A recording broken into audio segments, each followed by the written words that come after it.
Buonasera, la mia prima Vanga ha più di 40 anni e li porta ancora benissimo. Non ha lavorato ovviamente come le vanghe professionali che ho utilizzato successivamente. Da dove nasce la storia della mia prima Vanga?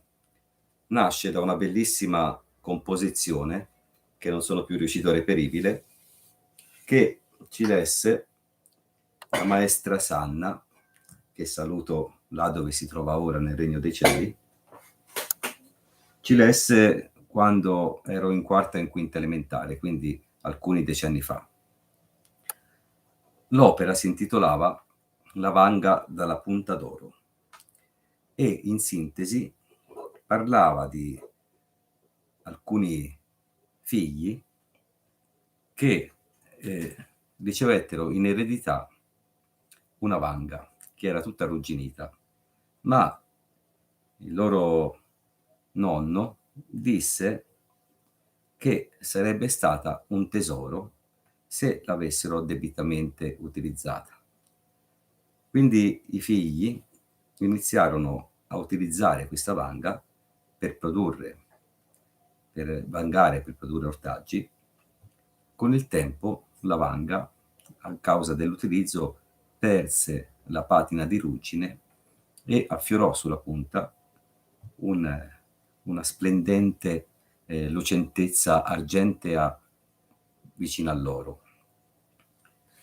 Si accorsero quindi quale fosse il segreto della vanga dalla punta d'oro, cioè la produttività.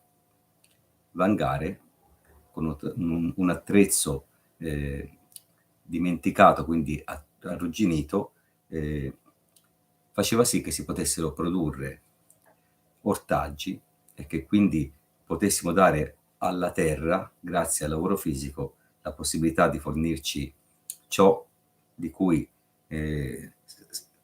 tutto ciò di necessario per alimentarsi. Quindi la vanga dalla punta d'oro. Quando tornai a casa, dopo aver sentito questa magnifica storia, chiesi in regalo una vanga per bambini. Ciao Mohammed e grazie, è veramente un tesoro la vanga e è gratuita, nel senso che costa pochissimo e vale per sempre.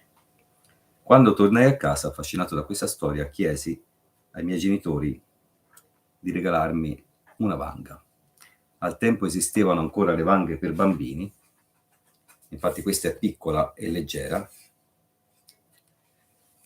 e quindi ottenni questo primo dono e da allora iniziai a praticare i miei primi esercizi.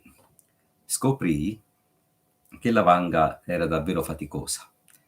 Chiunque abbia preso per la prima volta in mano una vanga e abbia provato a vangare si sarà sicuramente accorto che è un notevole esercizio fisico, ma un esercizio fisico utilissimo perché gli attrezzi tradizionali come vanga, falce e tutti gli altri hanno il pregio gigantesco di lavorare la muscolatura interna, un tipo di muscolatura che generalmente non viene lavorato dagli attrezzi ginnici e in palestra.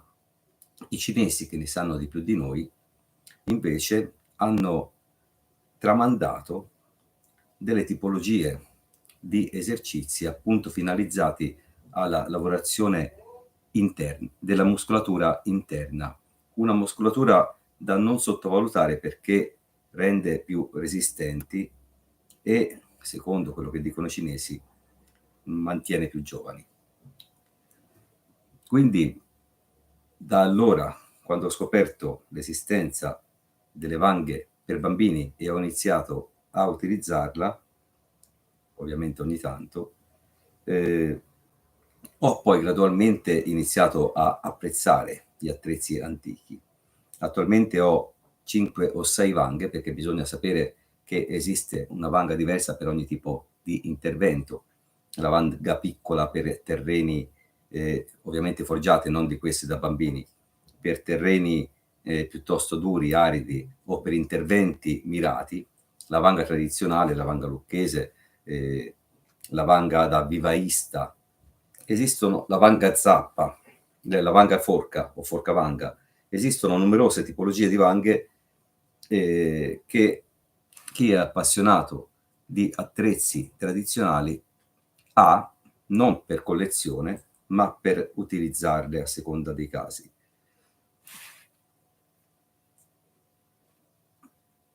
Quindi la vanga per bambini. Non vedo da anni vanghe per bambini. Credo che se un bambino ricevesse per Natale o per il compleanno una vanga in dono non sarebbe poi così contento. Però sarebbe utile se ripristinassimo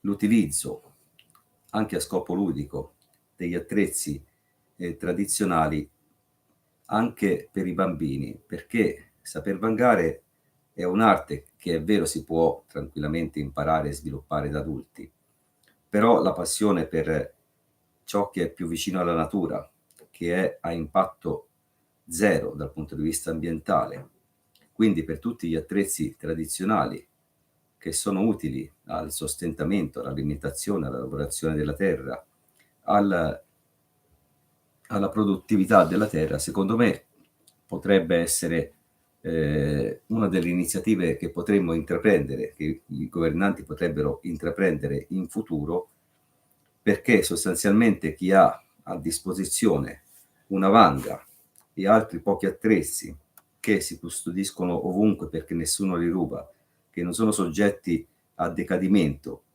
che non hanno bisogno di elettricità né di benzina e che non sono sostanzialmente pericolosi come può esserlo un attrezzo meccanizzato, chi ha sempre a disposizione un attrezzo manuale ha sempre a disposizione qualcosa da mangiare, perché può sempre ricavare, anche ai bordi di un fiume, dove è consentito farlo, ricavarsi un pezzo di terra per portare avanti le coltivazioni stagionali e avere sempre un riferimento valido per eventuali necessità e per coltivare ciò che ormai non si trova più nei supermercati e nei negozi, cioè qualcosa di integrale, di puro, che avrà sempre un sapore superiore rispetto a ciò che viene acquistato e avrà la garanzia di non essere stato alterato in nessun modo da prodotti vari finalizzati alla conservazione, a una crescita più prospera, a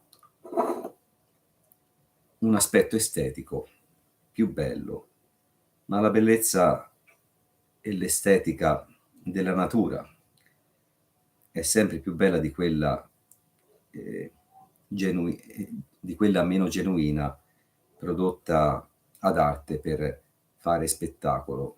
Per come la vedo io, la natura non ama troppe ingerenze, quindi se l'aspetto di un cesto di insalata proveniente dal proprio orto, senza trattamenti, talvolta è bucherellato, un po' irregolare, questo non significa che quell'insalata sia peggiore di un'insalata bella, elegante e agghindata, pronta per essere consumata e acquistabile tranquillamente ovunque.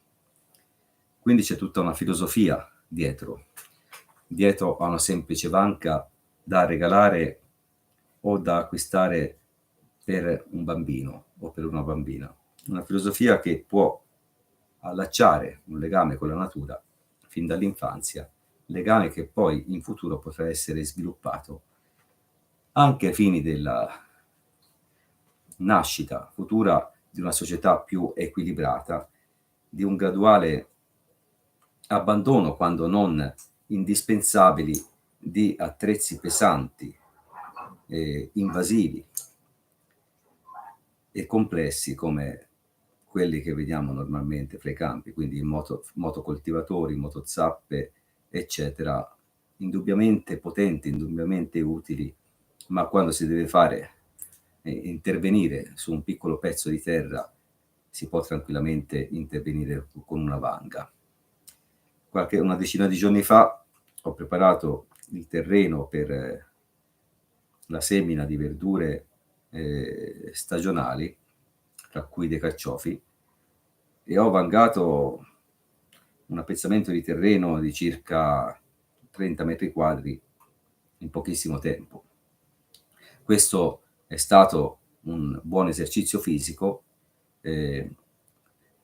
un ottimo allenamento, probabilmente il migliore degli allenamenti, perché quando ci si allena all'aria aperta, facendo qualcosa di produttivo, sviluppando per di più la muscolatura interna oltre a quella esterna, mantenendo vive le articolazioni, tutte cose che può garantire, lo assicuro, una vanga come un piccone, come una zappa. Quando si fa questo se ne trae solo giovamento, e non solo noi traiamo giovamento, ma ne trae giovamento anche la natura. Per esempio, quando si va a vangare un appezzamento di terreno dove crescono anche delle spontanee importanti, come la viatola selvatica, come il Sonchus asper, si può, intervenendo con la vanga, quindi in senso mirato, vangare attorno alle spontanee senza eliminarle, perché si tratta di verdure importantissime che non possono essere sacrificate così a caso. Ciò non può succedere quando si passa con un motocoltivatore senza guardare il terreno, quindi senza debitamente rispettarlo, mantenendo quasi una distanza di superiorità.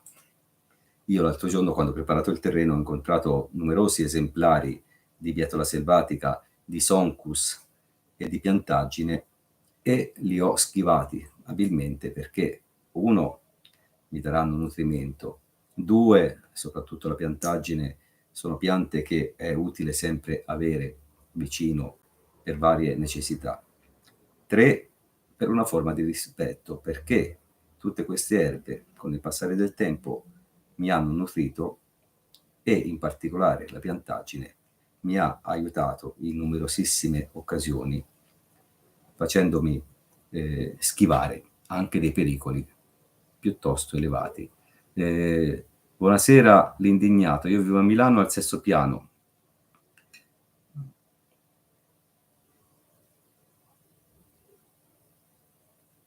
Sarebbe un'ottima scelta regalare una vanga e cercare di trasmettere la passione per le attività agricole tradizionali, quindi non intensive, tradizionali, nel pieno rispetto della natura, delle erbe, perché anche le erbe meritano rispetto, degli insetti che circolano sul prato, e di tutto quello che è appunto un insieme gigantesco composto da aria, da tutti gli elementi, aria, terra, acqua, fuoco, se si vuol vedere l'aspetto interno di alcune erbe, quindi il potere trasmissivo, la circolazione sanguigna.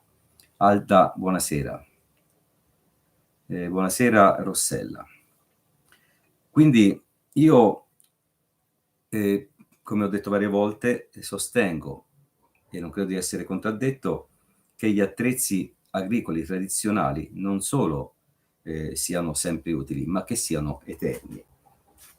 Per esempio, questa vanghetta piccola ha lavorato l'ultima volta oggi, perché ho dovuto piantare una rosa sotto casa, quindi nel giardino di casa, e non avevo a disposizione qui in casa le mie vanghe forgiate, quindi potenti, perché sono in una baracca lontana da casa mia.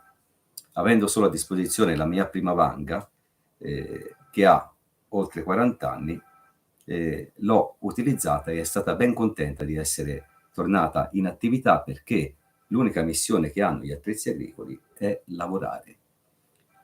Non si deve mai invece commettere l'errore, e mi torno all'inizio, di abbandonarli a se stessi in una baracca, perché c'è il rischio che arrugginiscano e soprattutto rimarrebbero, tra virgolette, offesi, perché per far contenti gli attrezzi manuali bisogna farli lavorare. Lavorando loro, lavoriamo noi. Lavorando noi a diretto contatto con la natura, con la terra, e in una certa armonia con la natura stessa, possiamo solo trarne beneficio. Quindi io ringrazio la maestra Sanna, che abita nei cieli, che indirettamente, tantissimi anni fa, mi ha trasmesso questa passione che oggi coltivo e che spero possa essere di spunto anche per altri, questa passione che fa sì che io per primo abbia rinunciato all'utilizzo di potenti mezzi che in un lontano passato ho utilizzato e sia arrivato a dedicarmi a una sorta di alleanza fra allenamento all'esterno utilizzando gli antichi attrezzi, ripeto, secondo me il migliore allenamento del mondo, tramandato dagli antichi romani, in particolar modo da Cincinnato, e della storia di Cincinnato ho parlato in un contributo a parte suggerito dall'inizio della pandemia, eh, a allenarci e avere sempre la possibilità di avere qualcosa di pronto nel campo, sotto casa, in un appezzamento di terreno adottato. Assicuro che i terreni lavorati con gli attrezzi manuali, quindi con la vanga, con la zappa, col piccone, con la falce per tagliare l'erba, eccetera, hanno un aspetto più felice di quelli che invece subiscono una lavorazione meccanizzata. Possono apparire meno belli perché gli attrezzi meccanizzati rendono la terra più uniforme, perché tagliano meglio l'erba e perché possono delineare anche un'estetica del campo, ma come ho già detto, per come la vedo io, la natura è appassionata di cose brade, spartane, spontanee e non va a vedere tanto l'estetica, è già di per sé estetica la natura, da sé, e non ha bisogno che l'umano l'aiuti. Mohammed, ho acquistato dei semi antichi per preparare l'orto alla primavera al sito interessante. Anch'io ho dei semi antichi, un po' che mi sono stati tramandati e un po' che ho reperito in quella, perché se c'è una cosa positiva dei semi antichi è che rispuntano da sé se uno si avventura, soprattutto là dove in antico venivano fatti degli orti appunto vicino ai fiumi dove era possibile accedere da parte di tutti. Ho trovato molte cose interessanti che sto tramandando a seconda della stagionalità.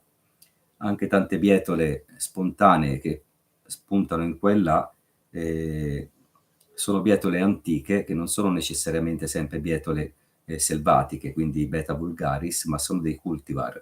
Sono bietole rinate da antiche coltivazioni su appezzamenti di terreni che sono rimasti abbandonati per anni e loro tenacemente continuano a manifestarsi per la gioia di tutti.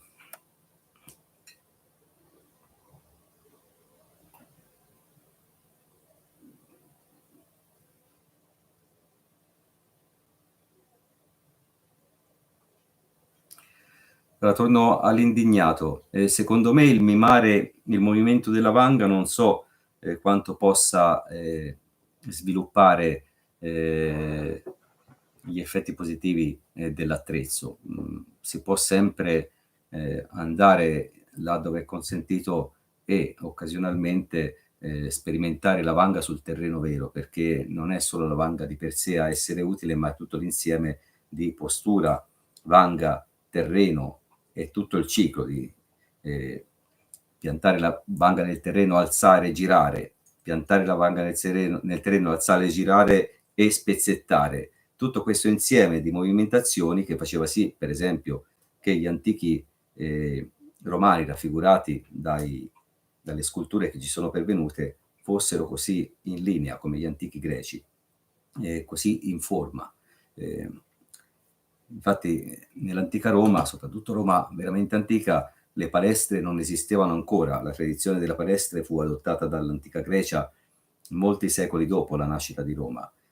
Quando vediamo delle statue di personaggi, di guerrieri estremamente muscolosi, affinati, proprio in tutte le tipologie di muscolatura, essi erano il frutto di un insieme di arte dell'agricoltura e dell'arte militare. Quindi quando non combattevano si allenavano, fra virgolette, nel campo, vangando, arando, utilizzando tutti gli attrezzi manuali. Quando combattevano si allenavano combattendo. Erano in perfetta forma per queste motivazioni, perché non erano solo o soldati o solo agricoltori, ma spesso e volentieri erano tutto. Cincinnato stesso, ehm, uno dei tanti dittatori dell'antica Roma, ehm, quando non era impiegato in campagne militari, era, impiegato nel campo perché sosteneva già allora che fosse sempre necessario avere qualcosa di pronto da mangiare in caso di necessità. Credo di avere detto tutto e ringrazio tutti quelli che hanno partecipato a questa diretta. Ci vediamo prossimamente. Arrivederci.